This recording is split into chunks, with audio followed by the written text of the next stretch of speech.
اعوذ باللہ من الشیطان الرجیم بسم اللہ الرحمن الرحیم سیقول السفہاء من الناس ما ولاہم عن قبلتہم التي كانوا علیہا قل للہ المشرق والمغرب یہدی من یشاء الی صراط مستقیم۔ عن قریب کہیں گے بے وقوف لوگوں میں سے، ما ولاہم کس چیز نے پھیر دیا ان کو، عن قبلتہم التی ان کو ان کے اس قبلے سے، کانوا علیہا جس پر یہ تھے۔ قل کہہ دیجئے للہ المشرق والمغرب اللہ ہی کا ہے مشرق اور مغرب، یہدی من یشاء ہدایت دیتا ہے یعنی توفیق دیتا ہے جس کو چاہتا ہے، الی صراط مستقیم سیدھے راستے کی طرف۔ سورۃ البقرہ مضامین کے اعتبار سے 4 حصوں پر مشتمل تھی۔ 2 حصے ہم پڑھ چکے اور سورہ بقرہ کا تیسرا حصہ شروع تھا، اور تیسرے حصے کا کیا عنوان تھا؟ یہ دوسرا حصہ شروع ہے، دوسرا حصہ شروع ہے۔ اثبات الرسالہ، نبی اکرم صلی اللہ علیہ وسلم کی رسالت کو ثابت کرنا اور اس پر اعتراض جو وارد ہوتے تھے مشرکین کی طرف سے، یہود و نصارہ کی طرف سے، ان کے جوابات۔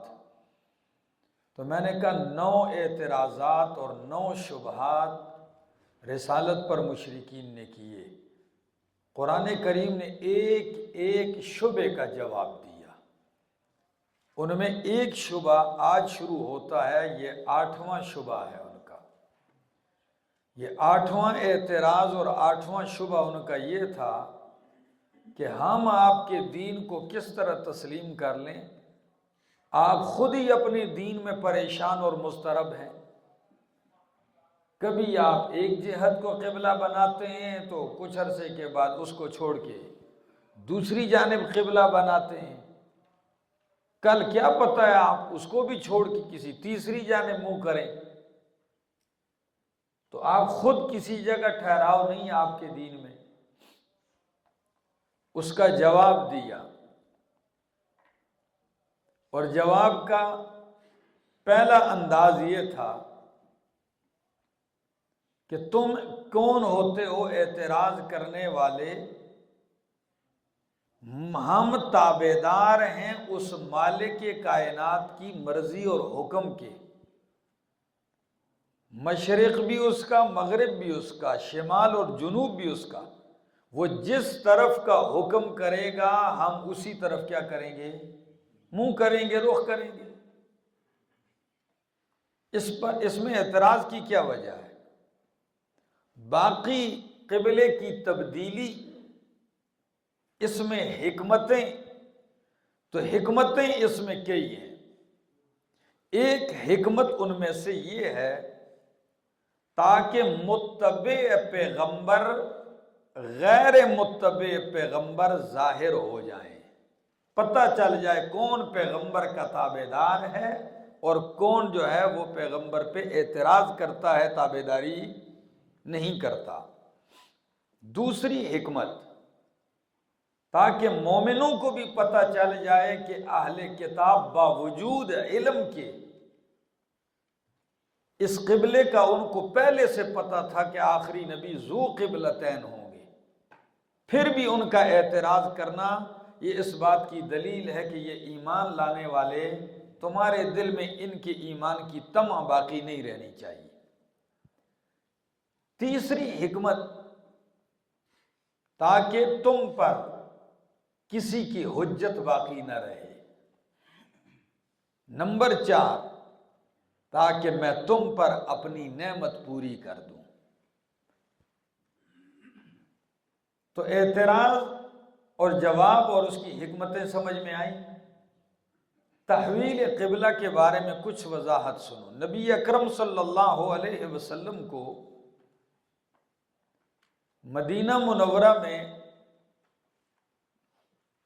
آمد سے پہلے نبی اکرم صلی اللہ علیہ وسلم کو مدینہ پہنچنے سے پہلے حکم دیا گیا کہ آپ نے، بعض روایات میں پہلے کا ہے، بعض میں ہے مدینہ منورہ پہنچ کر حکم دیا کہ آپ نے بیت المقدس کو قبلہ بنانا ہے۔ تو اللہ کے پیغمبر 16-17 مہینے بیت المقدس کی طرف نماز پڑھتے رہے۔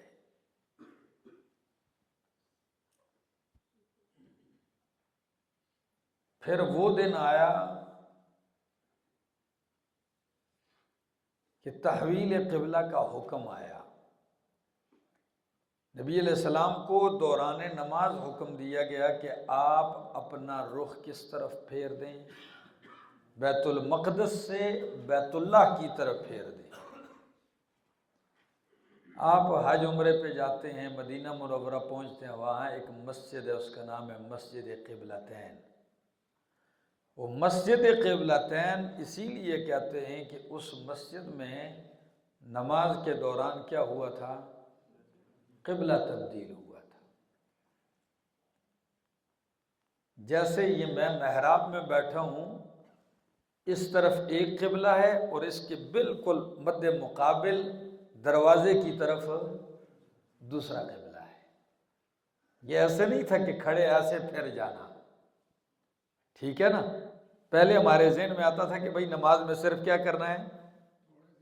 ہاں ایسے گھوم جانا ہے کہیں، ادھر دیکھنے سے معلوم ہوا نہیں، ایسے گھومنا نہیں تھا، کیونکہ اگر یہ قبلہ ہے، امام ادھر کھڑا ہے تو مقتدی سارے پیچھے کھڑے، اب ان کو حکم دیا جائے اس طرف منہ کرو تو امام رہ جائے گا پیچھے اور مقتدی ہو جائیں گے آگے، تو نماز ہوگی نہیں۔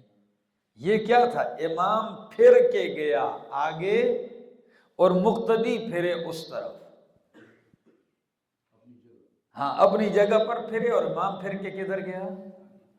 آگے گیا۔ یہ تحویل قبلہ کا حکم۔ اب اس میں ایک بات سمجھنے کی ہے، جب بیت المقدس قبلہ مقرر کیا گیا نا، تو نبی علیہ السلام کے دل میں تمنا تھی، شروع میں آپ کی خواہش یہ تھی کہ اللہ کرے میرا قبلہ بیت اللہ ہو۔ آپ کی دلی تمنا اور چاہت کس کی تھی؟ بیت اللہ میرا قبلہ ہو۔ یہ آپ کے دل میں تمنا رہی، اللہ نے تمنا پوری کر دی اور آپ کو بیت اللہ کی طرف منہ کرنے کا کیا کر دیا؟ حکم کر دیا۔ عام مفسرین یہی رائے دیتے ہیں۔ مولانا حسین علی الوانی رحمہ اللہ فرماتے ہیں قرآنی الفاظ سیاق و سباق سے ان کا استدلال یہ ہے کہ ابتدا میں تو نبی اکرم صلی اللہ علیہ وسلم کی چاہت تھی شروع کے دنوں میں کہ میرا قبلہ بیت اللہ ہو، لیکن جب آپ 16-17 مہینے بیت المقدس کی طرف نمازیں پڑھنا شروع کر دیا، ادھر انس پیدا ہو گیا، مانوس بھی ہو گئے، اور دیکھا کہ چلو یہود و نصارہ بھی اس پہ اعتراض نہیں کریں گے، شاید یہ بھی ہمارے قریب آ جائیں، ایمان لے آئیں، تو اس وقت آپ کو یہ اندیشہ دل میں لگا کہ کہیں اب بیت اللہ کا حکم آ ہی نہ جائے۔ پہلے میری تمنا تھی، اب پریشانی یہ کہ اگر بیت اللہ کی طرف رخ کرنے کا حکم آ گیا تو ان لوگوں کے اعتراضات کہاں جائیں گے؟ بات سمجھ میں آ گئی؟ یہ مولانا حسین علی الوانی رحمہ اللہ کی توجیہ ہے۔ تو حدیث کہاں جائے گی کہ جس میں آتا ہے نبی علیہ السلام چاہتے تھے کہ میرا قبلہ کون سا ہو؟ بیت اللہ ہو۔ وہ حدیث کو کس پر محمول کرتے ہیں؟ ابتدا پہ۔ کس پہ؟ ابتدائی مرحلے پر، ٹھیک ہے؟ میں نے صرف دونوں توجیحات ذکر کر دی ہیں، جمہور کی بھی اور مولانا حسین علی صاحب کی بھی۔ آگے جی، سَيَقُولُ السُّفَهَاءُ ان قریب کہیں گے بے وقوف من الناس لوگوں میں سے، ما وَلَّاهُمْ عَنْ قِبْلَتِهِمُ الَّتِي کس نے پھیر دیا ہے ان کو، کن کو؟ یعنی مسلمانوں کو، عن قبلتہم التی ان کے اس قبلے سے جس پر وہ تھے پہلے، ٹھیک ہے نا، جس پر وہ تھے، کون سا مراد ہے؟ یعنی بیت المقدس، ایک قول ٹھیک ہے کہ بیت المقدس جس پر یہ 16-17 مہینے تھے، اس سے ان کو کس نے پھیر دیا؟ قل کہہ دیجیے للہ المشرق والمغرب، اللہ ہی کے لیے ہے مشرق اور مغرب۔ کیا مطلب ہے؟ ہم نے مشرق مغرب نہیں دیکھنا، ہم نے رب کا حکم دیکھنا ہے، جس طرف رب کا حکم ہوگا ہم ادھر ہی منہ کریں گے۔ قل للہ المشرق والمغرب یہدی من یشاء الی صراط مستقیم، ہدایت دیتا ہے یعنی توفیق دیتا ہے جس کو چاہتا ہے صراط مستقیم کی طرف۔ کیا؟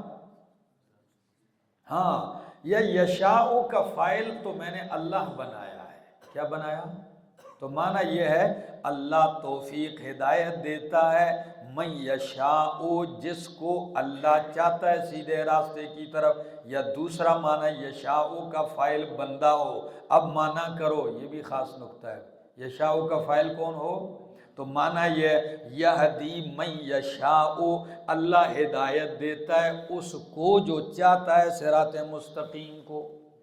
بات سمجھ میں آ گئی؟ جو صراط مستقیم چاہتا ہے تو اللہ اس کو کیا دیتا ہے؟ ہدایت دیتا ہے۔ اور اس کی تائید بھی قرآن کرتا ہے وَيَهْدِي إِلَيْهِ مَن يُنِيبُ، کہ اللہ اپنی طرف اس کو ہدایت دیتا ہے، من يُنِيب جو کیا کرتا ہے؟ رجوع کرتا ہے۔ ٹھیک ہے، فرمایا من یشاء جس کو چاہے الی صراط مستقیم، وَكَذَلِكَ جَعَلْنَاكُمْ أُمَّةً وَسَطًا، اسی طرح بنایا ہم نے تمہیں امتا وسطا، امت درمیانی، امتا وسطا امت درمیانی، لِتَكُونُوا شُهَدَاءَ عَلَى النَّاسِ تاکہ تم ہو جاؤ گواہ لوگوں پر، وَيَكُونَ الرَّسُولُ عَلَيْكُمْ شَهِيدًا اور تاکہ ہو جائے رسول تم پر گواہ۔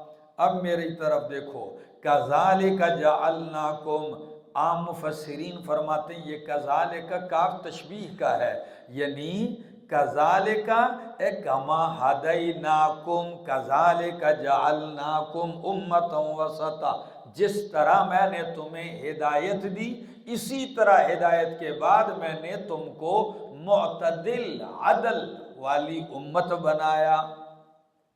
کون سی امت بنایا؟ ہاں، عدل والی امت بنایا۔ اور مولانا شیخ القرآن غلام اللہ خان رحمہ اللہ فرماتے ہیں، حسین علی رحمہ اللہ کا قول نقل کرتے ہوئے، کہ یہاں کذالک یہ کاف تشبیہ متعارف کے لیے نہیں ہے، یہ کمال کے لیے۔ کس کے لیے؟ تو معنی کیا ہے؟ کذالک جعلناکم امتا وسطا، یہی ہمارا کمال ہے کہ ہم نے تم کو امت بنایا معتدل، یہ میرا کمال ہے۔ ٹھیک ہے، کذالک جعلناکم امتا وسطا، اسی طرح بنایا ہم نے تم کو امت وسطا، کیسی؟ معتدل۔ وسطا کا معنی مفسرین کہتے ہیں عدلاً، کیسی امت بنایا؟ عدلاً۔ اور بخاری کی حدیث میں بھی الوسط العدل، عادل امت بنایا۔ کیا؟ اب آپ سے پوچھتا ہوں، جب عادل امت بنایا تو اس امت کے اس لفظ کے پہلے مخاطب، پہلا مصداق کون تھے؟ صحابہ۔ کون تھے؟ تو صحابہ کی عدالت کس سے ثابت ہو گئی؟ قرآن سے ثابت ہو گئی۔ تو جس ہستی کی عدالت قرآن سے ثابت ہو جائے اس پہ جرح تاریخ سے اور روایتوں سے نہیں ہو سکتی۔ وہ بات سمجھا میرا دوست؟ ٹھیک ہے، ایک بندہ کہنے لگا صحابہ پہ جرح ہوتی ہے، میں نے کہا نہیں کی جا سکتی۔ تو کیوں نہیں ہو سکتی؟ میں نے کہا اس لیے نہیں ہو سکتی کہ صحابہ کے عمل سے باس ہی نہیں ہے۔ کیا؟ صحابی عمل سے بنا ہی نہیں ہے۔ او میرا دوست، صحابی عمل سے بنا ہی نہیں ہے۔ عمل سے صحابی اگر بنتا تو پھر یہ تم سارے بن سکتے ہیں، شروع ہو جاؤ، عمل کرو جی۔ نہیں، صحابی بنا ہے کس سے؟ نبی کی صحبت اور دیدار سے۔ تو جب صحابی عمل سے بنا ہی نہیں تو اس کے عمل سے باس ہی نہیں۔ بھائی چھوڑو، تم کون ہوتے ان کے عمل پہ باس کرنے والے؟ دوسری بات، صحابی کے عمل پہ اور ان پہ آپ جرح صحابی پہ اس لیے نہیں کر سکتے کہ رب نے ان کا فیصلہ کر دیا رضی اللہ ہو، بات ختم۔ جب رب نے 14 صدیاں پہلی کہہ دیا میں راضی ہو گیا ہوں، اب 14 صدیاں بعد کوئی بندہ ان سے ناراض ہوتا ہے تو وہ رب سے ناراض ہوتا ہے، صحابہ سے ہاں، وہ رب سے ناراض ہے، اس کی دشمنی رب سے ہے۔ پتہ نہیں بات سمجھ میں آ رہی ہے؟ امتم وسطا، در عادل امت۔ دوسری ایک توجہ مزے کی یہ بھی ہے کہ جب امت عادل ہو، امت عادل بنایا، آپ کو پتہ ہے 2 آدمیوں کا فیصلہ کرنے والا جج جو ہوتا ہے وہ کیسا ہونا چاہیے؟ عادل ہونا چاہیے۔ عدالت میں گواہ کیسا ہونا چاہیے؟ عادل ہونا چاہیے۔ تو اس امت کو عادل اور وسط اس لیے کہا کہ کل قیامت کے دن نبیوں کے حق میں اس امت نے کیا دینی ہے؟ گواہی دینی ہے۔ تو گواہی کے لیے شاہد کا عادل ہونا ضروری ہے۔ تو امت کی عدالت کیا کر دی ہے؟ کیسے گواہی دیں گے؟ فرمایا لِتَكُونُوا شُهَدَاءَ عَلَى النَّاسِ، تاکہ تم ہو جاؤ گواہ لوگوں پر، وَيَكُونَ الرَّسُولُ عَلَيْكُمْ شَهِيدًا، اور ہو جائے رسول تم پر گواہ۔ قیامت کے دن اللہ انبیاء کو بلائیں گے، نوح علیہ السلام آئیں گے، دیگر نبی آئیں گے۔ نبی علیہ السلام نے فرمایا ایسے بھی نبی آئیں گے کہ ایک امتی ہوگا ان کے ساتھ، ایسا بھی نبی آئے گا 2 امتی ہوں گے، اور ایسے بھی نبی آئیں گے کہ ان کا امتی کوئی نہیں ہوگا، یعنی کسی نے ان کو مانا۔ تو کیا خیال ہے، وہ نبی ناکام ہوئے کہ امت ناکام ہوئی؟ وہ امتیں ناکام ہوئی، نبی ناکام نہیں ہے۔ اب جب اللہ پوچھے گا نبیوں سے پیغام پہنچایا ہے؟ جی اللہ تیرا پیغام تو ہم نے اپنی اپنی امت کو، امت سے پوچھا جائے گا جی پہنچا ہے تمہیں، تمہارے پیغمبروں نے دعوت پہنچائی؟ وہ کہیں گے ما جاءنا من بشیر ولا نذیر، ہمیں تو کسی نے کوئی نہیں سمجھایا، کوئی نہیں آیا ہمارے پاس، انکار کر جائیں گے۔ اللہ فرمائیں گے نبیوں گواہ ہے؟ وہ فرمائیں گے اللہ گواہ ہے۔ جی کون ہے؟ آخری نبی کی امت گواہ ہے، گواہ ہے اللہ، آخری نبی کی امت گواہ ہے۔ یہ امت اٹھے گی جی ہم گواہی دیتے ہیں اللہ کہ تیرے ان پیغمبروں نے تیرا پیغام پہنچایا، ان ظالموں نے مانا نہیں ہے۔ جب یہ امت گواہی دیں گے تو اعتراض تو ان پر بھی بنتا ہے کہ جب تم تھے ہی نہیں تو گواہی ہم سے صدیاں لاکھوں ہزاروں سال بعد آئے ہو گواہیاں دیتے ہو۔ وہ کہیں گے اللہ گواہی ہم نے اپنے دیکھنے سے نہیں دی، تیرے نبی کے کہنے اور تیرے قرآن کے کہنے سے دی ہے۔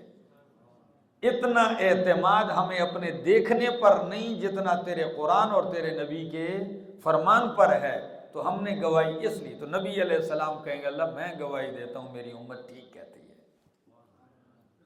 فرمایا وَكَذَلِكَ جَعَلْنَاكُمْ، اسی طرح بنایا ہم نے تمہیں امتًا وسطا، امت معتدل، درمیانی، انصاف والی، عدل والی، اور وسطا کہ اس امت کو جتنے بھی احکام ہیں اس میں میانہ روی ہے۔ ہر معاملے میں کیا کرو؟ خیر الامور اوسطها، معاملات میں امور میں سب سے بہترین کیا ہے؟ معتدل اور درمیانہ۔ اور آپ کو پتہ ہے نبی علیہ السلام نے اپنے صحابہ کی کیسی تربیت کی؟ کچھ لوگ 3 صحابہ آئے، امہات المومنین سے پوچھا نبی علیہ السلام کی عبادت کیسی ہے؟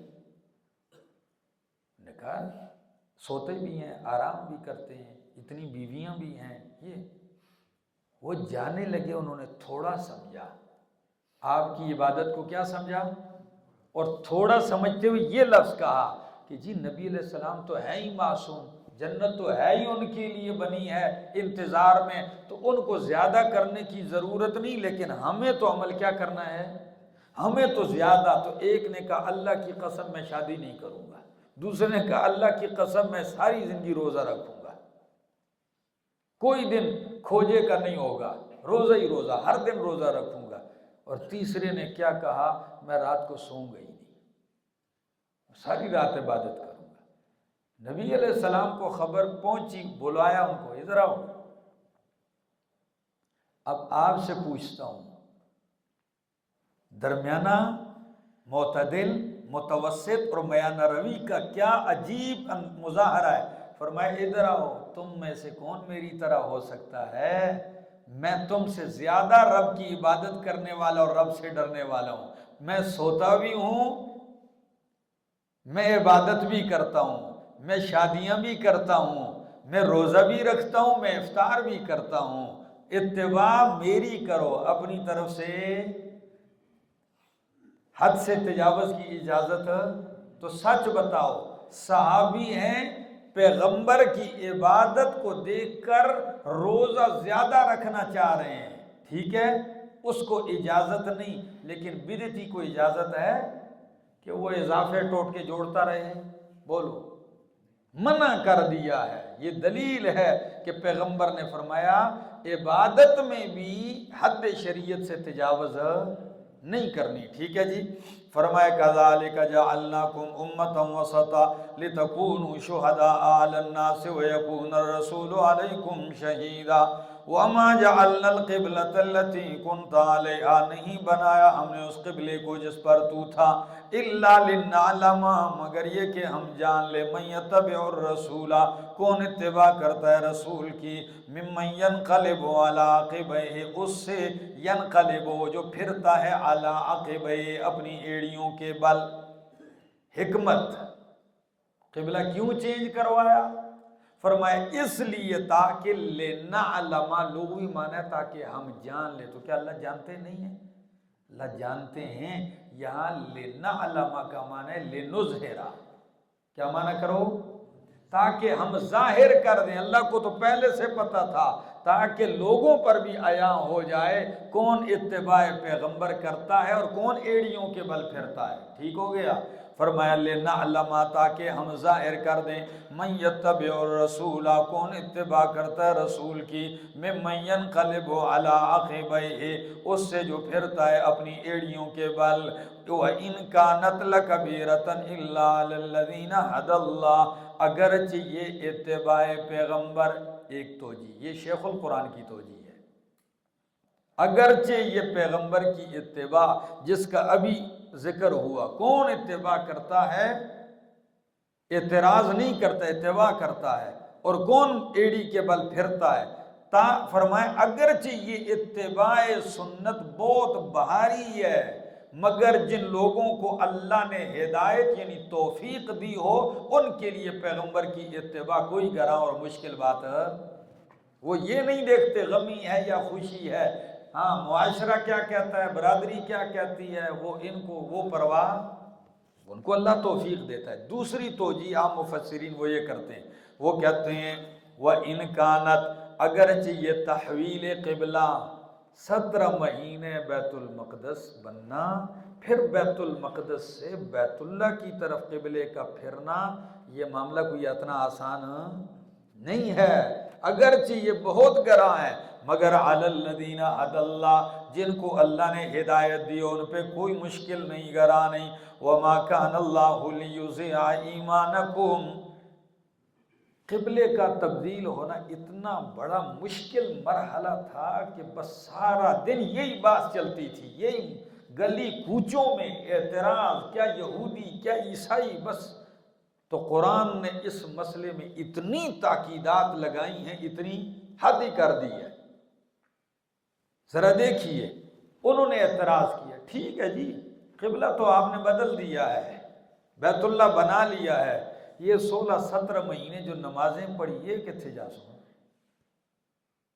یہ نمازیں کہاں جائیں گی جی؟ ہاں مجھے ووٹ نہیں دیتے ہو تو ساری نمازیں نہیں، میں نمازہ نہ بخشتا کہتے ہیں کہ نہیں؟ تو بھائی یہ جو تم نے 16-17 مہینے نمازیں بیت المقدس کی طرف پڑھی یہ کہاں جائیں؟ تو جواب سنو، فرمایا 16-17 مہینے جو پڑھی وہ بھی رب کے حکم سے پڑھی. اب جب بیت اللہ کی طرف منہ کر کے پڑھتے ہیں یہ بھی رب کی طرف حکم سے پڑھتے ہیں، اور رب کا فیصلہ یہ ہے ما کان اللہ لیضیع ایمانکم، نہیں ہے اللہ کے ضائع کر دے تمہارا ایمان. ایمانکم کا معنی صلاتکم مفسرین نے کیا، ایمانکم کا معنی صلاتکم، نہیں ہے اللہ کے ضائع کر دے تمہاری نماز کو. ان اللہ بالناس لرؤوف الرحیم، بے شک اللہ لوگوں پر لرؤوف، البتہ شفیق رحیم، رحم کرنے والا ہے. قد نرا تقلب وجہک فی السماء، تحقیق دیکھتے ہیں ہم پلٹنا تیرے چہرے کا، فی السماء آسمان کی طرف، فی السماء الی السماء، ہاں تحقیق ہم دیکھتے ہیں آپ کے چہرے کا پلٹنا، فی السماء آسمان کی طرف. فَلَنُوَلِّيَنَّكَ قِبْلَةً تَرْضَاهُ، پسند قریب ہم پس البتہ ہم پھیر دیں گے ضرور بضرور آپ کو، قبلتاً اس قبلے کی طرف، ترضاها جس کو تو پسند کرے گا. اب میں نے جو مولانا حسین علی رحمہ اللہ کی توجیہ بتائی تھی، اس توجیہ کے اعتبار سے تو آیت کا معنی ذہن میں آپ کو بنتا نظر نہیں آئے گا کہ بھئی نبی علیہ السلام آخری مرحلے میں قبلے کی تبدیلی سے پریشانی محسوس کرتے تھے. تو مولانا حسین علی رحمہ اللہ فرماتے ہیں اسی سے تو میرا استدلال ہے آیت سے. کیسے؟ وہ فرماتے ہیں پہلا لفظ تقلب کا ہے، اور تقلب باب تفعل ہے، تفعل میں تکلف ہوتا ہے، پریشانی ہوتی ہے، اضطراب. تو آپ بار بار پریشانی کے ساتھ دیکھتے تھے کہ کہیں آج تبدیل نہ ہو جائے قبلہ، کہیں آج تبدیل نہ ہو جائے. اور دوسری بات ترضا ہو، یہ مضارع کا صیغہ استعمال کیا. کون سا صیغہ؟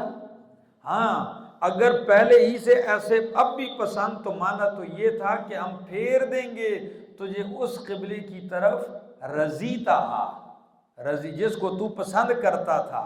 نہیں، کیا کہا؟ ترضا، ابھی تبدیل ہونا تو آپ کو مشکل لگ رہا ہے، لیکن جب ہم پھیر دیں گے تو جلدی ہی آپ اس پہ راضی ہو جائیں گے. ابھی اگرچہ مشکل ہے پھرنا، ٹھیک ہے، گراں گزرتا ہے، لیکن عن قریب کیا ہو جائیں گے آپ اس پہ راضی ہو جائیں گے. ترضا یعنی ابھی مستقبل میں آپ اس پہ کیا ہو جائیں گے؟ راضی ہو جائیں گے. یہ صرف میں نے توجیہ ذکر کر دی ہے، لازمی نہیں ہے کہ آپ یہی توجیہ ذکر کریں. ٹھیک ہے جی. آگے فرمایا فَلَنُوَلِّيَنَّكَ قِبْلَةً تَرْضَاهَا، پس جلدی ہی ہم پھیر دیں گے ضرور بضرور، البتہ ہم آپ کو پھیر دیں گے اس قبلے کی طرف، ترضاها جس کو آپ پسند کریں گے.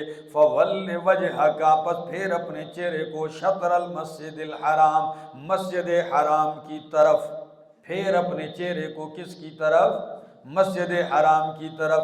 وَحَيْثُ مَا كُنْتُمْ، اور جہاں بھی تم ہو، فَوَلُّوا، پس پھیرو وجوہکم اپنے چہروں کو، شطرہ اسی کی طرف. وَإِنَّ الَّذِينَ أُوتُوا الْكِتَابَ، اب اہل کتاب کا کیا کریں گے؟ ان کے اعتراضات کا کیا بنے گا؟ فرمایا وَإِنَّ الَّذِينَ أُوتُوا الْكِتَابَ، اور بے شک وہ لوگ جن کو کتاب دی گئی ہے، لَيَعْلَمُونَ، البتہ جانتے ہیں، أَنَّهُ الْحَقُّ مِنْ رَبِّهِمْ، کہ یہ قبلے کا تبدیل ہونا حق ہے ان کے رب کی طرف سے.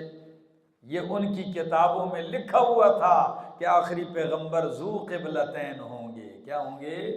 تو ان کو بالکل پتہ ہے کہ یہ قبلے کا تبدیل ہونا حق ہے ان کے رب کی طرف سے. وَمَا اللَّهُ بِغَافِلٍ عَمَّا يَعْمَلُونَ، اور اللہ بے خبر غافل نہیں ہے ان کاموں سے جو وہ کرتے ہیں. وَلَئِنْ أَتَيْتَ الَّذِينَ أُوتُوا الْكِتَابَ بِكُلِّ آيَةٍ، اصل میں یہ بدبخت ضدی ہیں، بات دلیل کی نہیں ہے کہ یہ دلیل چاہیے ان کو. دلیل میرا پیغمبر، اگر آپ ہر قسم کی دلیل لے آئیں پھر بھی یہ نہیں مانے.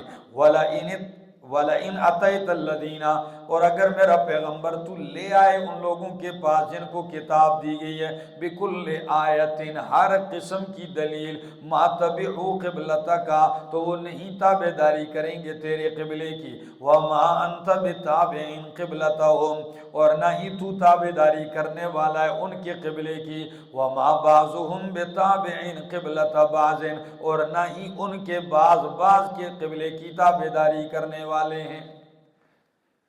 تو ہر قسم کی دلیل لے آئے، تیرا قبلہ میرا پیغمبر وہ نہیں مانیں گے، نہیں کریں گے تیرے قبلے کی تابعداری، نہ ہی میرا پیغمبر تو ان کے قبلے کی تابعداری کرے گا۔ خود ان کی حالت یہ ہے کہ آپس میں بھی بعض کے قبلے کی تابعداری نہیں کرتے۔ یہودیوں کا قبلہ الگ ہے اور عیسائیوں کا قبلہ الگ ہے، اور مجوسیوں کا قبلہ الگ ہے، آتش پرستوں کا قبلہ الگ ہے، ٹھیک ہے؟ خود ان کے بعض کے قبلے کی اتباع نہیں کرتے۔ وَلَئِنِ اتَّبَعْتَ أَهْوَاءَهُمْ، اور اگر میرا پیغمبر تو نے اتباع کی ان کے خواہشات کی، من بعد ما جاءک من العلم، بعد اس کے کہ تیرے پاس آ چکا ہے، من العلم، علم سے، یعنی قرآن تیرے پاس آ چکا ہے، تو انک اذا لمن الظالمین، بے شک تو ہو جائے گا البتہ نا انصافوں میں سے۔ کن میں سے؟ یہ انصاف کا تقاضا نہیں ہے۔ الذین آتیناہم الکتاب، وہ لوگ جن کو ہم نے دی ہے کتاب، یعرفونہ، پہچانتے ہیں اس نبی کو، کما یعرفون ابناءہم، جس طرح پہچانتے ہیں وہ اپنے بیٹوں کو۔ یعرفونہ، ضمیر کا مرجع کیا ہے؟ ایک قول یہ ہے یعرفون تحویل القبلۃ، تحویل قبلہ کو اس طرح جانتے ہیں جس طرح اپنے بیٹوں کو جانتے ہیں، کہ ان کی کتابوں میں ذو قبلتین لکھا ہوا ہے۔ دوسرا، یعرفونہ کما یعرفون ابناءہم، وہ اس پیغمبر کو اس طرح جانتے ہیں جس طرح کہ اپنے بیٹوں کو جانتے ہیں، لیکن پھر بھی نہیں مانتے۔ وَإِنَّ فَرِيقًا مِّنْهُمْ، اور بے شک ان میں سے ایک جماعت گروہ، لَيَكْتُمُونَ الْحَقَّ، البتہ چھپاتا ہے حق کو، جان کے پہچان کے حق، پھر بھی کیا کرتا ہے؟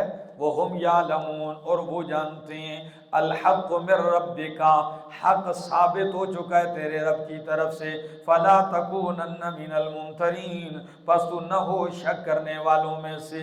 کس میں سے؟ جب حق ثابت ہو گیا تو شک کرنے والوں میں سے نہ ہو اے مخاطب۔ دوسرا معنی کہ فلا تکونن من الممترین، جب حق ثابت ہو گیا اب منکر نہیں مانتے تو ان پر عذاب آنے کے بارے میں تجھے شک، ان پہ آئے گا عذاب۔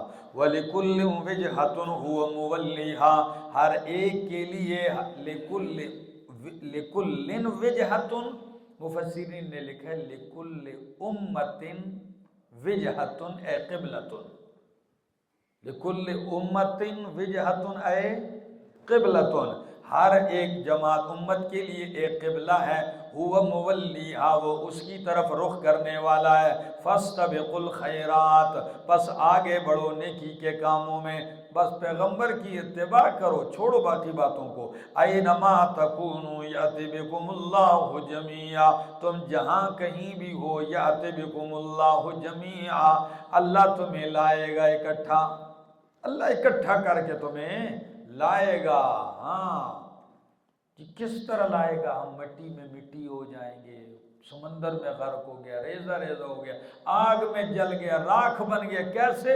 فرمایا راکھ بننا چھوڑو، قل کونوا حجارۃ او حدیدا، تم لوہے بھی بن جاؤ، پتھر بھی بن جاؤ، پھر بھی اللہ تمہیں لائے گا۔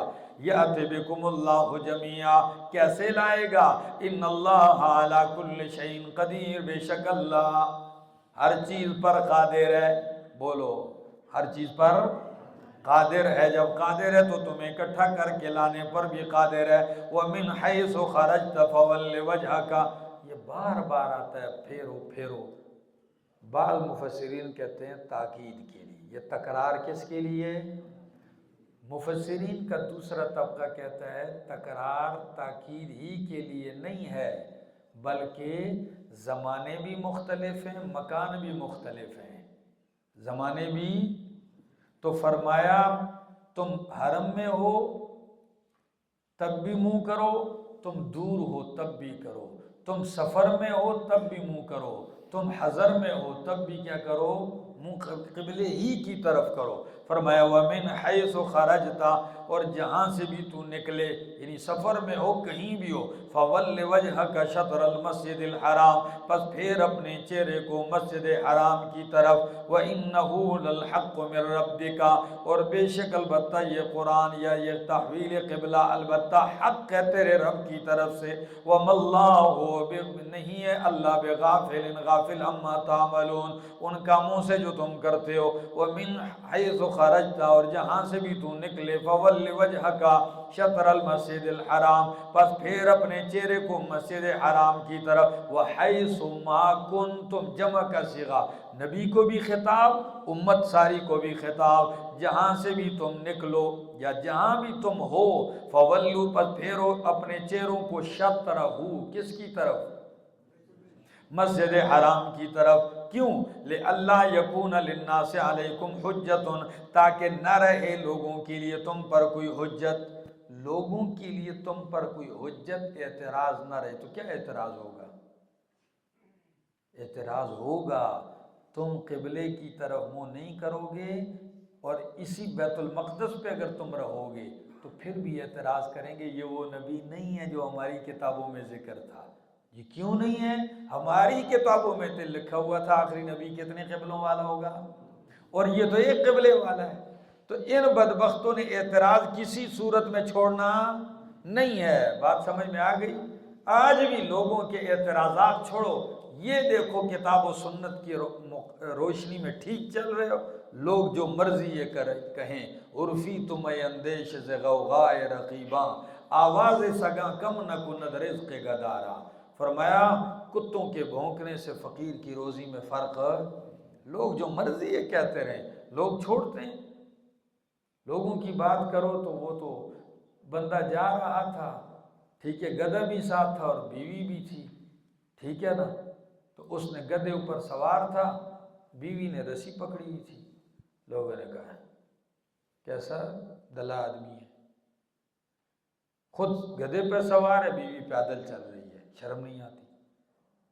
تو نے باتیں سنی لوگوں، بیوی کا تو بیٹھ جا، اس کو بٹھایا، خود سواری پکڑ لی نکیل، چل رہا آگے چوک میں کسی نے کہا اتنا بڑا رن مرید ہے،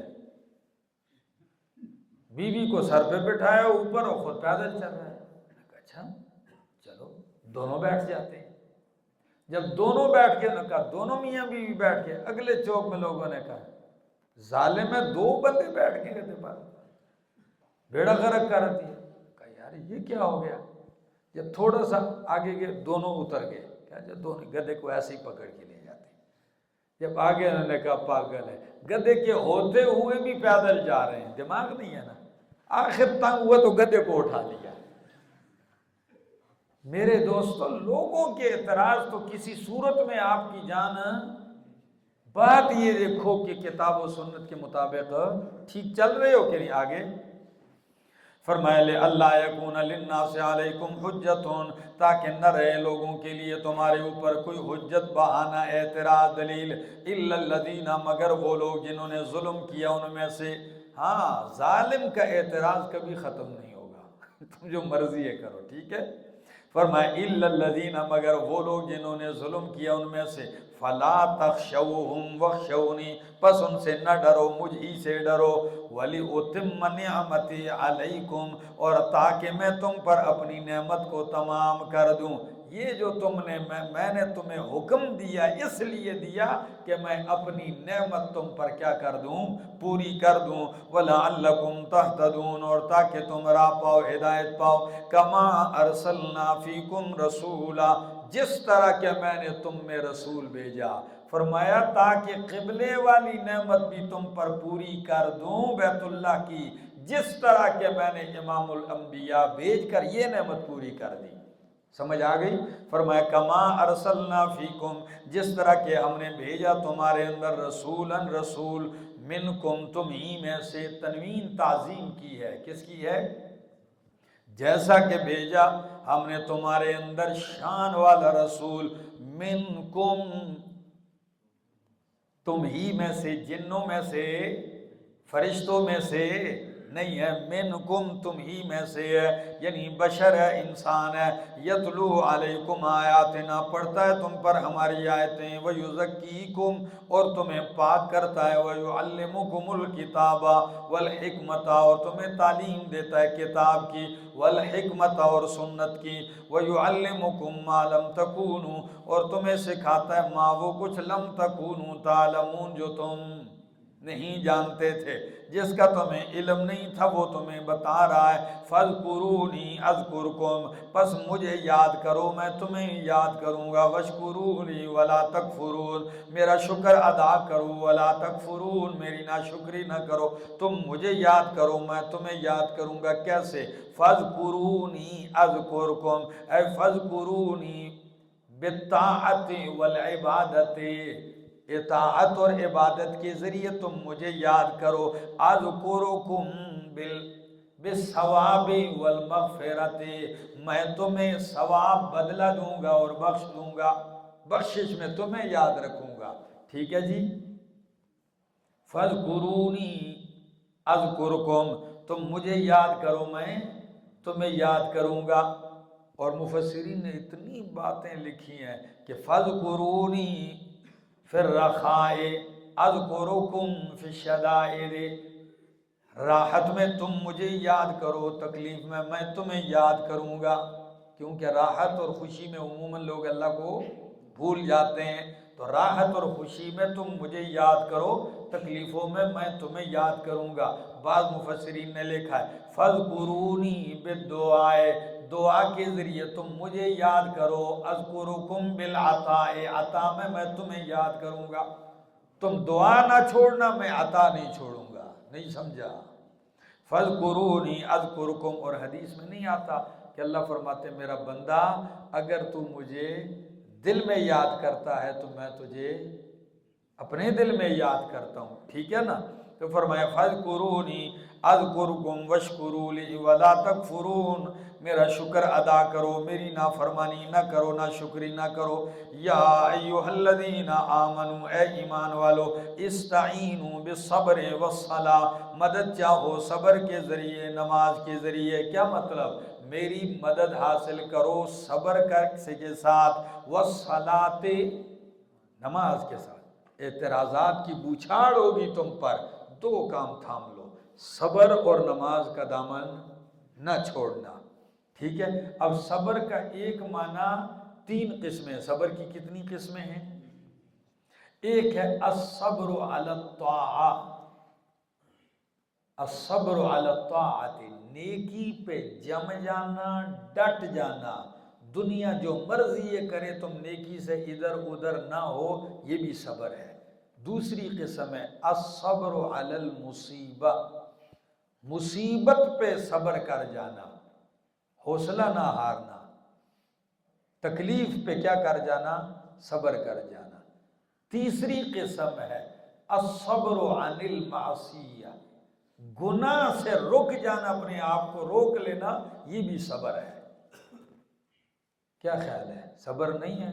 نسوار کی چونڈی کو دل کرتا ہے ہاں لیکن نہیں ڈالتے، صبر ہے۔ چرسی کا دل کرتا ہے سوٹا لگائے، چھوڑ دیا۔ بہت ساری برائیاں ہیں کہ بندہ اس میں مبتلا ہے اور دل صبر نہیں کرتا، تو آپ اس سے اپنے آپ کے دل کو کیا دے دیں؟ یہ بھی ایک صبر ہے، ٹھیک ہے نا؟ ہاں تو فرمایا وَاسْتَعِینُوا بِالصَّبْرِ مدد چاہو اللہ کی، بالصبر صبر کے ساتھ، والصلاۃ اور نبی اکرم صلی اللہ علیہ وسلم کو جب بھی کوئی پریشان کن معاملہ پیش آتا تو آپ نماز کی طرف متوجہ ہو جاتے۔ جی جی ہاں، لیکن نفس کے مقابلے کے لیے علم بھی ضروری ہے، ورنہ کسی نے تقریر سنی تھی کہ نفس کے ساتھ مخالفت کرنا نفس کی یہ جہاد ایک بہت بڑا جہاد ہے، تو یہ تو اس نے بات سن لی، لیکن وہ پتہ ہے اپنے جیب میں لید بھی رکھتا تھا، بکری کی مینگنی شریف، گائے بکری کا گوبر وغیرہ یہ بھی رکھتا تھا، تو کسی نے کہا بدبخت آدمی یہ جیب میں کہتا ہے نفس کے، جب نفس خوشبو کی طرف جاتا ہے تو میں یہ سونگنے لگتا ہوں۔ واہ بھائی، او بھائی نفس کے ساتھ جہاد کا یہ مطلب ہے، علم بھی تو چاہیے۔ ایک بندہ تھا وہ گندے ہی کپڑوں میں تھا کہ بھائی گندا کیوں پھرتا ہے؟ نفس جب پاک رہنے کو دل کرتا ہے میں گندا کر دیتا ہوں۔ او بھائی یہ سمجھا ہی نہیں۔ ہاں علم کے بغیر نفس کے ساتھ بھی جہاد نہیں کر سکتا۔ یہ شیطان اتنا بڑا حرامی ہے نا کہ یہ کسی حال میں بندے کو نہیں چھوڑتا، یہ کسی صورت میں معاف نہیں کرتا۔ اللہ آگے جی، ایک کتاب ہے تلبیس ابلیس، کیا عربی میں تھی، اب اردو کے بے شمار اس کے ترجمے آ چکے ہیں، پڑھنے کے قابل ہے۔ ابلیس اپنے جال میں کیسے پھنساتا ہے، کیسے آپ پر حق گڑمڑ کرتا ہے، اس کے چال، اس کے طریقے اور طریقہ واردات، ٹھیک ہے، عالم کو، مفتی کو، عبادت گزار کو، فقیہ کو، مجاہد کو، سخی کو، عورت کو، مرد کو کس طرح سے پھنسانا ہے، وہ مختلف طریقے اس کے ہیں۔ بہت بہترین کتاب ہے، پڑھنے کے لائق ہے، ٹھیک ہے نا۔ آگے جی فرمایا ان اللہ مع الصابرین، بے شک اللہ صبر کرنے والوں کے ساتھ ہے۔ اللہ یعنی اللہ کی معیت خاصہ، خاص مدد صبر کرنے والوں کے ساتھ ہے۔ وَلَا تَقُولُوا لِمَنْ يُقْتَلُ فِي سَبِيلِ اللَّهِ أَمْوَاتٌ، اور نہ کہو ان لوگوں کے بارے میں یقتلو جو قتل کیے جائیں، فی سبیل اللہ اللہ کے راستے میں، امواتن کیا نہ کہو کہ وہ مردے ہیں، بل احیاء بلکہ وہ زندہ ہیں، ولیکن لا تشعرون لیکن تمہیں شعور۔ اس کا ربط اوپر کے ساتھ کیا ہے؟ ربط یہ ہے کہ اوپر کہا صبر اور نماز کے ذریعے اللہ کی مدد حاصل کرو، اور اللہ کی راستے میں ڈٹ جانا اور جام شہادت نوش کر جانا، یہ صبر کا اعلیٰ درجہ ہے۔ یہ بھی صبر ہے نا کہ دشمن کے مقابلے میں بندہ کیا ہو گیا ہے، بھاگنے کا موقع ہے لیکن وہ ڈٹا ہوا ہے اور جام شہادت نوش کرتا ہے۔ دوسری توجیہ ربط کی کہ اوپر تمہیں حکم دیا گیا تھا کہ پیغمبر کی اتباع کرو، پیغمبر تمہارے اندر ہے اور تمہیں کتاب و سنت کی تعلیم دیتا ہے۔ فرمایا کتاب و سنت کی تعلیم دیتے رہو، اگر اس کی تعلیم میں تمہیں مار بھی دیا جائے تو تمہاری موت رائے گا اور ابس نہیں، یہ شہادت ہے۔ آیت کا ترجمہ دیکھو، تھوڑی وضاحت دیکھنا۔ یا فرمایا وَلَا تَقُولُوا، اور نہ کہو لمن ان کے بارے میں یقتلو جو قتل کیا جائے، فی سبیل اللہ اللہ کے راستے میں، کیا نہ کہو امواتن اے ہم امواتن، کیا کہ وہ مردہ ہیں، بل احیاء بلکہ وہ زندہ ہیں، ولیکن لا تشعرون لیکن تمہیں شعور نہیں ہے۔ میرے دوستو ایک یہ آیت ہے، دوسری آیت نکالو سورۃ آل عمران 169،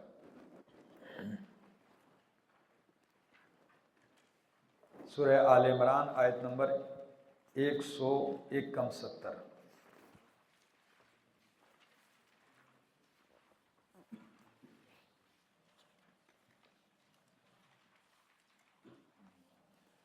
وَلَا تَحْسَبَنَّ الَّذِينَ قُتِلُوا فِي سَبِيلِ اللَّهِ أَمْوَاتًا، وَلَا تَحْسَبَنَّ الَّذِينَ، اور گمان بھی نہ کرنا ہرگز ان لوگوں کے بارے میں، قُتِلُوا فِي سَبِيلِ اللَّهِ جو اللہ کے راستے میں قتل کیے جائیں، امواتا کہ وہ مردہ ہیں۔ کیا گمان نہ کرنا؟ ان کو مردہ گمان نہ کرنا، بلکہ وہ کیا ہیں، احیاء زندہ ہیں، ولیکن عند ربہم، پہلے فرمایا زندہ ہیں، ادھر کیا فرمایا، مزید وضاحت کر دی کہ بل احیاء، بلکہ وہ زندہ ہیں، لیکن کدھر؟ عند ربہم یرزقون، ان کے رب کے ہاں ان کو رزق دیا جاتا ہے۔ پہلی آیت قرآن اپنی تفسیر خود کرتا ہے، پہلا درجہ قرآن کی تفسیر قرآن سے۔ فرمایا ان کو مردہ نہ کہو، زندہ ہیں۔ کہاں زندہ ہیں؟ آل عمران میں فرمایا عند ربہم، رب کے ہاں زندہ ہے۔ اب کوئی سوال پوچھے کہ رب کے ہاں ادھر جو زندہ ہو تو وہ رب کے ہاں زندہ نہیں ہے؟ اب عند کا کی بھی تو معنی کرنا چاہیے نا کہ رب کے ہاں کہاں زندہ ہیں؟ سورہ یاسین کھولو ذرا، کون سی صورت ہے؟ او میرا دوست کھولو سورت یاسین۔ فرمایا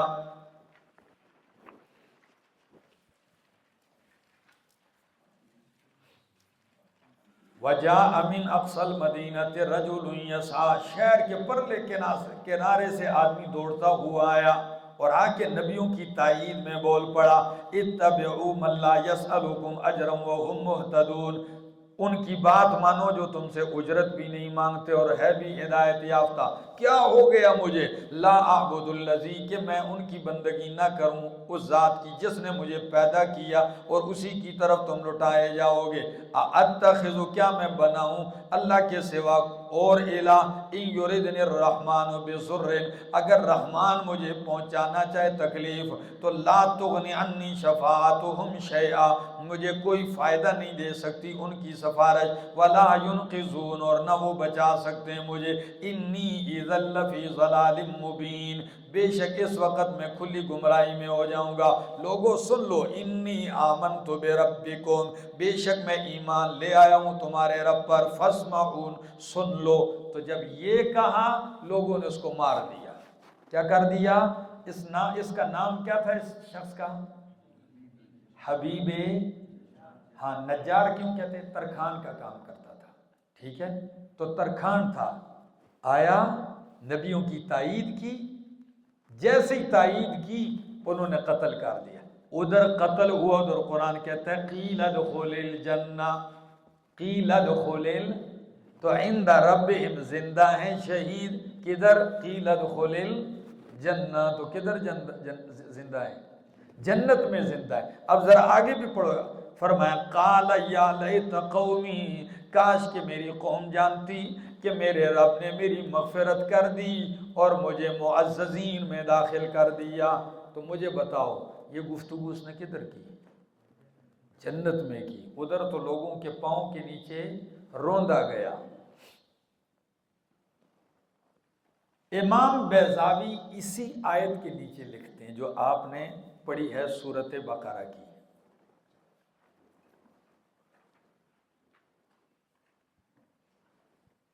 وہ فرماتے ہیں ھذا تنبیہ علی ان حیاتہم لیست بالجسد، کہ قرآن جو کہتا ہے وَلَٰكِن لَا تَشْعُرُونَ، ھذا تنبیہ، یہ دلیل ہے، تنبیہ ہے کہ ان کی حیات جسم والی نہیں ہے۔ علی ان حیاتہم لیست بالجسد، یہ دلیل ہے۔ کیوں؟ اس لیے تو لا تشعرون کہا۔ اور میری طرف طلباء کرام، میں کہتا ہوں بھائی کمال زندہ ہے مگر تمہیں شعور نہیں، یہ کہنا ٹھیک ہے؟ بولو کیوں ٹھیک نہیں ہے؟ وہ بھائی جسم میں روح ہے، زندگی ہے، سامنے ہے، جسد انصری کی حیات ہے، اس جسم کی حیات ہے۔ تو اگر اسی جسم میں روح ہوتی اور یہی جسم زندہ ہوتا، نماز پڑھتا، باتیں کرتا، تو لا تشعرون کہنے کی ضرورت تھی؟ یہ لا تشعرون کہہ کر بتا دیا کہ وہ حیات ایسی ہے جو تمہارے علم میں نہیں آ سکتی، تمہارے شعور میں، اور علم کی بات بھی نہیں کی، شعور کی، یعنی اس کا علم، اس کا احساس حیوان کے اندر جتنا ہوتا ہے تمہیں وہ بھی نہیں ہے۔ سورہ بقرہ کے شروع میں نے کہا ایک علم ہوتا ہے، ایک حیوان کو علم تو نہیں ہوتا لیکن کیا ہوتا ہے؟ شعور ہوتا ہے، اور تمہیں ان کی حیات کے بارے میں شعور بھی نہیں ہے۔ تو جب شعور بھی نہیں ہے تو باس ہی اسی کو چھیڑ دو اور سارے ملک میں ڈنڈورا پیٹنے لگ جاؤ۔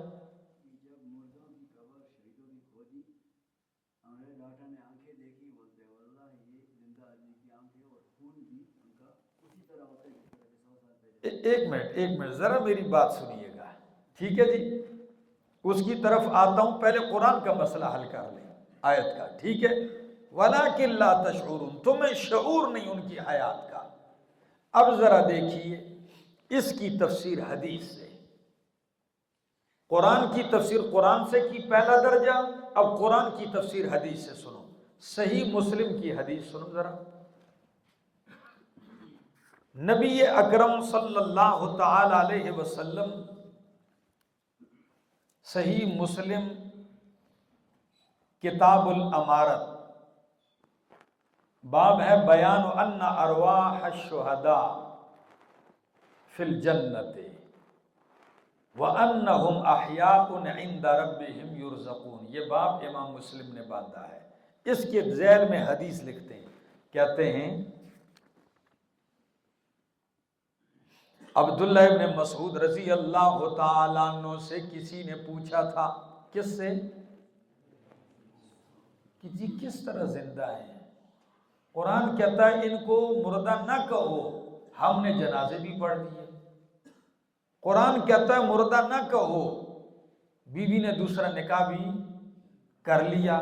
قرآن کہتا ہے مردہ نہ کہو، میراث بھی تقسیم ہوگی۔ قرآن کہتا ہے مردہ نہ کہو، تم نے قبر میں دفن بھی، کس طرح زندہ ہے؟ تو عبداللہ ابن مسعود نے فرمایا رضی اللہ تعالیٰ عنہ، جو بات تو نے مجھ سے پوچھی یہی بات میں نے امام الانبیاء صلی اللہ علیہ وسلم سے پوچھی۔ تو نبی علیہ السلام نے فرمایا جعل اللہ ارواحہم فی اجواف طیر خضر، اللہ نے ان شہیدوں کی روحیں سبز پرندوں کے پوٹوں میں ڈال دی۔ ہاں جسم میں نہیں ڈالی، کدھر ڈالی؟ سبز پرندوں کے پوٹوں میں ڈال دی۔ اور کدھر؟ لہا قنادیل معلقۃ بالعرش، ان کے لیے پنجرے ہیں، گھر بنے ہوئے ہیں، کدھر؟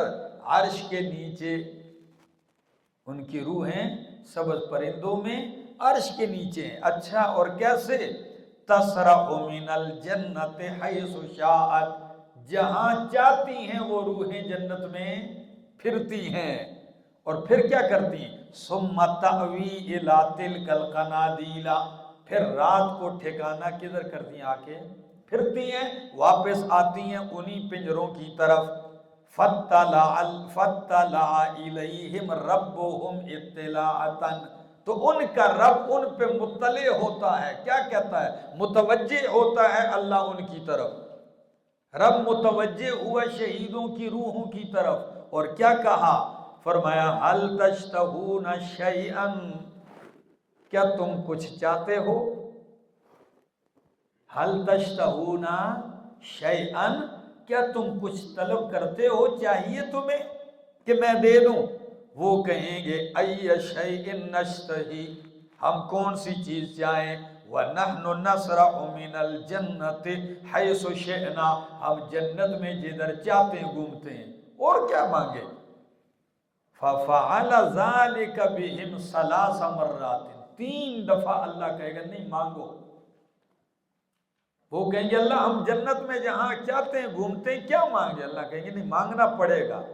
تو فرمایا حدیث کے الفاظ ہیں فَلَمَّا رَأَوْا أَنَّهُمْ لَن يُتْرَكُوا مِنْ أَن يَسْأَلُوا، فرمایا جب تک یہ اب سوال نہیں کریں گے تو رب ان کو چھوڑے گا نہیں، یہ سمجھ جائیں گے شہداء کی روحیں۔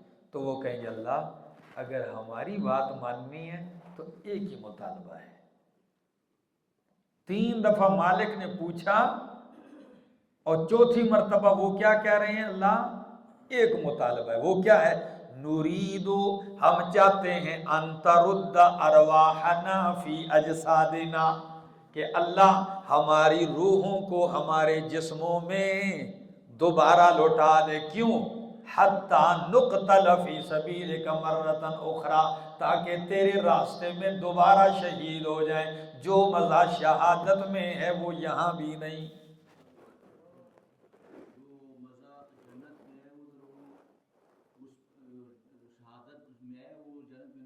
جی جی، تبھی تو وہ کہہ رہے ہیں اللہ ہماری اگر بات مانی تو ہماری روحوں کو کدھر لٹا؟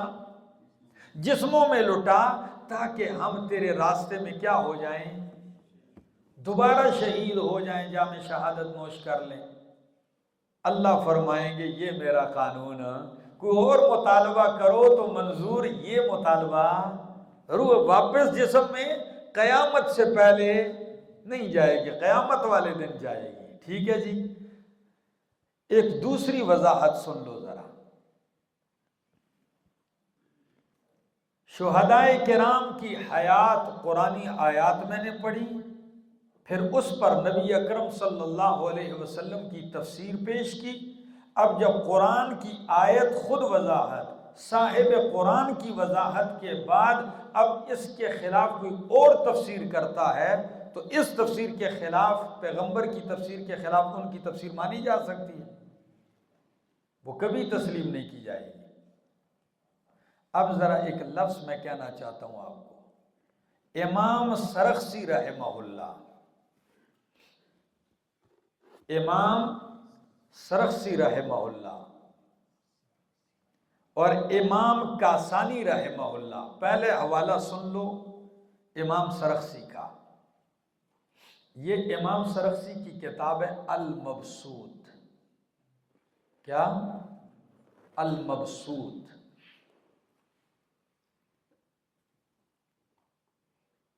باب اس کا ہے، کتاب الصلاۃ، باب الصلاۃ علی الشہید، شہید کے اوپر جنازہ۔ کیا کہتے ہیں ذرا سنو، کہتے ہیں والشہید حی، والشہید حی، شہید زندہ ہے، فی احکام الآخرت، آخرت کے احکام کے اعتبار سے شہید زندہ ہے، آخرت کے احکام کے اعتبار سے۔ کما قال تعالی، جس طرح کہ اللہ نے فرمایا بل احیاء عند ربہم، کہ وہ زندہ ہیں اپنے رب کے ہاں۔ اما فی احکام الدنیا، بہرحال دنیاوی احکام میں، فالشہید میت، شہید میت ہے۔ دنیاوی احکام میں شہید اور آخرت کے اعتبار سے شہید زندہ ہے۔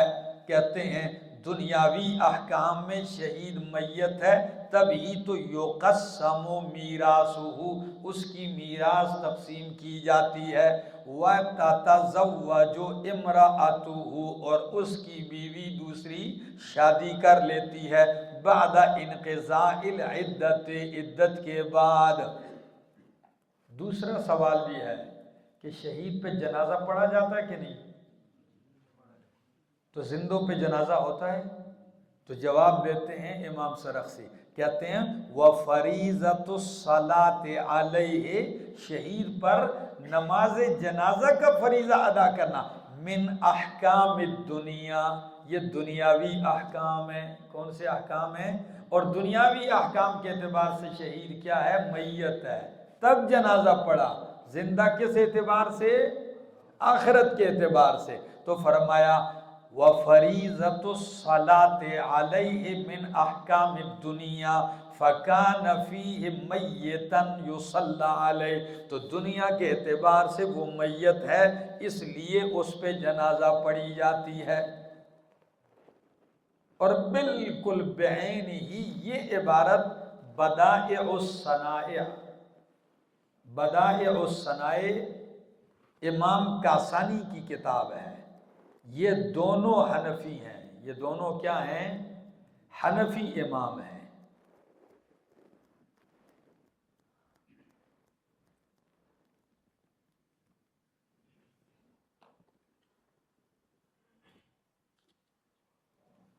پتہ نہیں بات سمجھ میں آ رہی ہے کہ نہیں آ رہی جی؟ تو جنازے میں اللہم اغفر لحینا و میتنا، ٹھیک ہے؟ حیات شہید کی حیات برزخی ہے. کیا ہے؟ اب مولانا اشرف علی تھانوی رحمہ اللہ سوال کے جواب میں بیان القرآن میں بڑی تفصیل کرتے ہیں، التکشف میں بھی کرتے ہیں.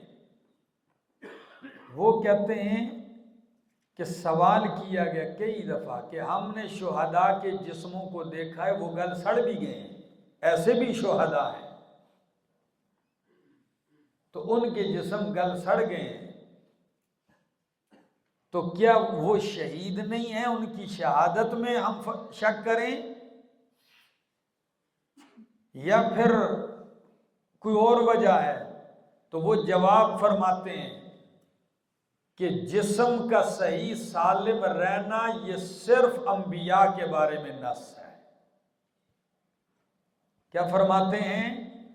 جسم کا صحیح سالم رہنا یہ کس کی خصوصیت ہے؟ کیونکہ نبی علیہ السلام نے فرمایا ان اللہ حرم علی الارض ان تأکل اجساد الانبیاء، اللہ نے زمین پہ حرام کر دیا کہ وہ نبیوں کے جسم کو کھائے. دوسری بات کہ کبھی ایسا بھی ہوتا ہے شہید کا جسم نہیں بھی گلتا، یہ مزید اکرام ہے. کیا ہے؟ یہ مزید اکرام ہے، انعام ہے. اگر جسم گل جائے تو اس کی شہادت میں شک کرنے کی ضرورت نہیں ہے. ٹھیک ہے نا؟ تو سوال تو پھر وہ زندہ ہے، تو وہ فرماتے ہیں زندہ اس جسم کی بات نہیں تھی. وہ کون سی بات تھی؟ اس کی تشریح پیغمبر پاک صلی اللہ علیہ وسلم نے کر دی ہے. او میرا دوست، سمجھ میں آ رہی ہے بات؟ تبھی تو شہدائے بدر پہ نبی علیہ السلام نے جنازہ پڑھا ہے، شہدائے احد پہ جنازہ پڑھا ہے نبی اکرم صلی اللہ تعالی علیہ وسلم نے، ان کی بیوی. اور دوسری بات، مزے کی بات، قرآن کہتا ہے شہید کو مردہ نہ کہو، مقتول کہہ سکتے ہو. کیا؟ لا تقولوا لمن، تو مقتول اس کو کس نے کہا ہے؟ اللہ نے کہا ہے. اب ایک بندہ کہ جی مردہ نہ کہیں مقتول کہیں، دونوں میں فرق کیا ہے؟ فرق یہ ہے مردہ یہ ہے کہ ایک بندہ مر جائے، روح جسم سے نکل جائے لیکن جسم سلامت ہو. کیا ہو؟ جسم سلامت ہو، بھئی روح نکل گئی.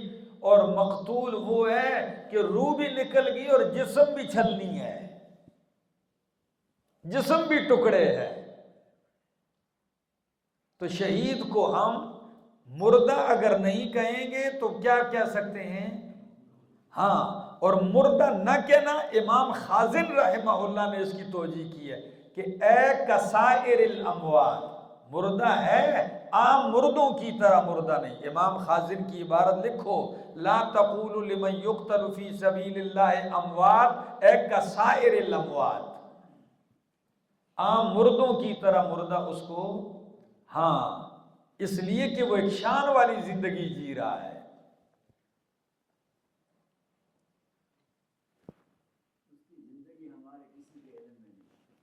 جی ہاں، انسان وہی مانے گا جو پیغمبر کی تفسیر ہوگی یا قرآن کی، اور نبی علیہ السلام نے تفسیر کر دی ہے، بتا دی ہے. ٹھیک ہو گیا؟ آگے وَلَا تَقُولُوا لِمَنْ يُقْتَلُ فِي سَبِيلِ اللَّهِ أَمْوَاتٌ، اور نہ کہو ان کے بارے میں جو قتل کیے جائیں اللہ کے راستے میں مردہ، بل احیاء، بلکہ وہ زندہ ہیں، وَلَٰكِن لَا تَشْعُرُونَ، لیکن تمہیں شعور نہیں ہے. تو ایک سوال کا جواب دوں کہ جب شہید زندہ ہیں اور ان کی حیات جنتی ہے تو انبیاء زندہ نہیں ہیں؟ ان کی حیات شہیدوں سے اوپر درجے کی ہے. تو جب شہید کی حیات برزخی اور جنتی ہے تو نبیوں کی اس سے نیچے نہیں بلکہ اس سے اوپر درجے کی حیات ہے اور وہ جنتی ہے. بات سمجھ میں آ گئی؟ اور آپ کو ایک بہت زبردست قسم کی ایک دلیل سنیے، شہید کی بھی بتاتا ہوں اور نبی اکرم صلی اللہ علیہ وسلم کی بھی. میدان احد ہے، ایک صحابی ہے، صحیح بخاری، میدان احد ہے، ایک صحابی آیا، کہنے لگا یا رسول اللہ صلی اللہ علیہ وسلم، یہ میرے پاس ہاتھ میں کھجوریں ہیں، یہ کھاؤں، یہ پہلے ختم ہو جائیں گی یا جنت پہلے آ جائے گی؟ فرمایا اگر یہ چھوڑ کے میدان میں کود پڑے تو جنت پہلے آ جائے گی. تو کہتا ہے جب جنت اتنی قریب ہے تو وقت نہیں جائے کہ کھجوریں پھینک دی اور میدان میں کود پڑا، اور کودتے ہی جس جنت کی بشارت نبی نے دی وہ پا لی. ایک دوسرا صحابی آتا ہے، کہتا ہے یا رسول اللہ صلی اللہ علیہ وسلم، بخاری کے الفاظ لکھ لو، کہتا ہے لَإِنْ أَنَا قُتِلْتُ فَأَيْنَ أَنَا. اب کسی وضاحت کی مزید ضرورت نہیں پڑے گی. لَإِنْ أَنَا قُتِلْتُ فَأَيْنَ أَنَا، اگر میں قتل کر دیا جاؤں اللہ کی راہ میں، فَأَيْنَ أَنَا تو میں کہاں ہوں گا؟ قَالَ فِي الْجَنَّةِ، قَالَ کدھر ہوگا تو؟ جنت میں ہوگا. اب انبیاء کے لیے، نبی اکرم صلی اللہ علیہ وسلم کے لیے سن لیجیے، نبی علیہ الصلوۃ والسلام فرماتے ہیں میں ایک دن سویا ہوا، نماز فجر پڑھی، صحیح بخاری، نماز فجر پڑھی، آپ کی عادت مبارکہ تھی نماز فجر کے بعد کہتے ہیں ہاں بھائی من رأى منکم البارحہ، رات کو کسی نے خواب دیکھا ہے؟ اگر کسی صحابی نے کوئی خواب دیکھا ہوتا تو وہ پیش کرتا، نبی علیہ السلام تعبیر بتلاتے. صحابہ نے فرمایا ہم نے تو کوئی خواب نہیں دیکھا. فرمایا میں نے تو دیکھا ہے. تم نے نہیں دیکھا، میں نے خواب دیکھا ہے. فرمایا اللہ کے رسول صلی اللہ علیہ وسلم کیا خواب دیکھا ہے؟ فرمایا دو فرشتے آئے مجھے آسمانوں پہ لے گئے، جنت میں لے گئے، جنت کی سیر کروائی. فرمایا اچھا کیا دیکھا ہے؟ اب تفصیل سنیے. فرمایا چلتے چلتے دیکھا ایک بہت حسین محل ہے. کیسا محل ہے؟ ایک حسین محل ہے. میں نے کہا یہ کس کا محل ہے؟ فرمایا یہ آپ کے غلام عمر کا محل ہے. یہ آپ کے صحابی کس کا محل ہے؟ تو میں کہتا ہوں واہ عمر، مقتدیوں میں تو ہوگا، مصطفیٰ کی زبان سے یہ خواب سنتا ہوگا، تو یہ کوئی معمولی خواب ہے؟ پیغمبر کا خواب کیا ہوتا ہے؟ وحی الہی ہوتا ہے. تو فرمایا میں نے خواب میں عمر کا محل بنگلہ دیکھا. تو میں نے فرشتوں سے کہا ذرا میں داخل ہو کے دیکھوں. کہنے لگے جھانکنے کا ارادہ کیا، عمر آپ کی غیرت سامنے آئی، پیچھے ہٹ گیا کہ آپ میرے گھر میں داخل ہوں گے. تو جب یہ جملے کہے حضرت عمر رو پڑے. فرمایا اللہ کے رسول داخل ہو جانا تھا، کیا میں آپ کے داخل ہونے پہ غیرت کروں گا؟ آپ میرے گھر جائیں گے میں اس پہ غیرت کروں گا؟ اللہ، عجیب شخصیت ہے. کیا میں اس بات؟ فرمایا نبی اکرم صلی اللہ تعالی علیہ وسلم فرماتے ہیں پھر میں آگے گیا. یہ طویل حدیث ہے بخاری کی. فرمایا پھر میں آگے گیا، میں نے سر اٹھایا، اوپر چھت صرف اللہ کا عرش ہے. ایسا محل میں نے ما رأیت مثلھا قط، تو میں نے کبھی نہیں دیکھا ایسا محل. تو میں نے کہا یہ کس کا ہے؟ دونوں فرشتوں سے کہا. وہ کہنے لگے ھذا منزلک یا رسول اللہ، یہ آپ کا ٹھکانہ ہے، یہ آپ کا ٹھکانہ ہے. فرمایا جب یہ کہا فرشتے نے تو میں نے دونوں سے کہا دعانی، مجھے چھوڑو، ادخلوا منزلی، میں ذرا اپنے محل میں داخل ہو جاؤں. انہوں نے فرمایا ٹھہر جائیے، انہ قد بقی لک عمر، ابھی آپ کی عمر باقی ہے، لم تستکملہ، آپ نے اس عمر کو پورا نہیں کیا. فلو استکملتہ اتیت منزلک ھذا، جب آپ عمر پوری کر لیں گے ادھر ہی آئیں گے. یہ بخاری کی ہے. لوگوں کو کہانیاں تو آتی ہیں، من گڑت روایتیں آتی ہیں اور صحیح ان کو نظر نہیں آتی. فرمایا ابھی آپ کی عمر کیا ہے؟ باقی ہے. لم تستکملہ، وہ پوری نہیں کی. فلو استکملتہ، جب آپ عمر پوری کر لیں گے تو آپ ادھر. تو میرا ایمان ہے 63 سال پوری کرنے کے بعد نبی اکرم اپنے محل پہنچ گئے ہیں. فرمایا ولا تقولوا لمن يقتل في سبيل الله اموات بل احياء ولكن لا تشعرون ولنبلونكم بشيء من الخوف، البتہ ضرور بضرور ہم تمہیں آزمائیں گے کچھ خوف کے ذریعے، والجوع اور بھوک کے ذریعے، ونقص من الاموال والانفس والثمرات مالوں کی کمی، جانوں کی کمی، پھلوں کی کمی کے ساتھ، وبشر الصابرین اور بشارت سنا دیجئے صبر کرنے والوں کو۔ ایسے ہی تمہیں نہیں چھوڑ دیا جائے گا، اللہ فرمائیں گے فرماتے ہیں آزماؤں گا ضرور، ہاں آزمائش مختلف طریقوں سے، کبھی خوف، ہر وقت تمہاری مخالفت، دشمنوں کا خطرہ، خوف، کبھی خوف سے آزماؤں گا، کبھی بھوک سے، فاقے بھی آئیں گے، کبھی نقص من الاموال مالوں کا تاوان، گھاٹا، کمی بھی ہوگی، اور کبھی والانفس جانوں کی کمیاں بھی آئے گی، لوگ مریں گے، والثمرات کبھی پھلوں کے میووں کے نقصانات بھی ہوں گے، لیکن تم نے کیا کرنا ہے؟ جو صبر کر جائے گا ان سارے امتحانات میں تو بشیر الصابرین، بشارت سنا دیجئے صبر کرنے والوں کو۔ یا اللہ صبر کرنے والے کون ہیں؟ الذین اذا اصابتہم مصیبہ، جب پہنچتی ہے ان کو کوئی مصیبت، قالوا تو وہ کہتے ہیں انا للہ و انا الیہ راجعون، بے شک ہم اللہ ہی کے ہیں اور اللہ ہی کی طرف لوٹ کر جانے والے ہیں۔ ہم سارے کس کے، اور لوٹ کے کس کے پاس جائیں گے؟ تو بھائی اللہ کے ہیں، اللہ نے اپنی چیز اپنے پاس بلا لی، یہ مومن کا عقیدہ ہے۔ اس پہ مومن کو اللہ سے شکوہ گلا، بخاری کی حدیث ہے، کسی مومن بندے کا چھوٹا بچہ فوت ہوتا ہے، فرشتے اس کی روح لے کے جاتے ہیں تو اللہ پوچھتے ہیں قبضتم روح عبدی، اور ایک لفظ میں آتا ہے فؤاد عبدی، تم نے میرے بندے کے دل کا ٹکڑا قبض کر کے لے آئے ہو۔ یہ لفظ پہ غور کرنا نا، میرے بندے کے دل، جگر گوشے کو لے آئے ہو۔ وہ کہتے ہیں اللہ ہم لے آئے۔ اللہ فرماتے ہیں ماذا قال عبدی، او ملک الموت، جب تم لا رہے تھے تو میرا بندہ کیا کہہ رہا تھا؟ وہ باپ اس کا، وہ کہتے ہیں اللہ استرجع، کیا لفظ ہے؟ وہ کہہ رہا تھا انا للہ و انا الیہ راجعون، کہہ رہا تھا کہ ہم اللہ کے ہیں، اللہ کی طرف لوٹ کر جانے والے۔ اللہ فرماتے ہیں جب میرے بندے نے مصیبت میں یہ جملہ کہا تو ابنوا لعبدی بیتا فی الجنت وسموہ بیت الحمد، میرے بندے کے لیے جنت میں محل بناؤ اور اس کا نام رکھ دو بیت الحمد، رواہ البخاری۔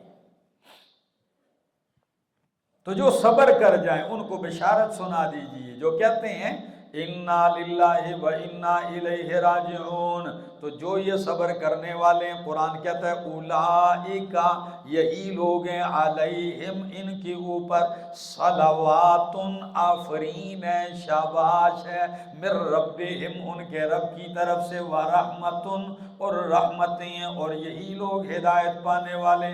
واہ شاہ عبد القادر محدث دہلوی، قربان جاؤں، معنی کیا ہے اور کتنا پیارا کیا ہے۔ فرمایا یہی لوگ ہیں علیہم صلوات، ان کی اوپر شاباشیں ہیں۔ کیا ہیں؟ صلوات کا معنی کیا کیا ہے؟ شاباشیں ہیں۔ اب آپ سے کوئی پوچھے کہ یہ شاباش، تعریف، یہ کہاں سے لیا ہے آپ نے مانا؟ لکھو حوالہ اس کے لیے۔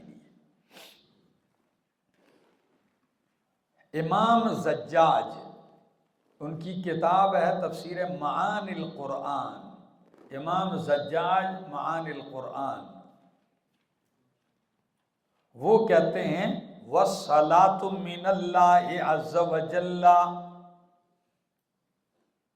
یہ لفظ صلاۃ اس کی نسبت بندے کی طرف بھی ہوتی ہے، اقیم الصلاۃ، اس کی نسبت فرشتوں کی طرف بھی ہوتی ہے، اس کی نسبت اللہ کی طرف بھی ہوتی ہے، اور اس کی نسبت چرند پرند حیوانات کی طرف بھی ہوتی ہے.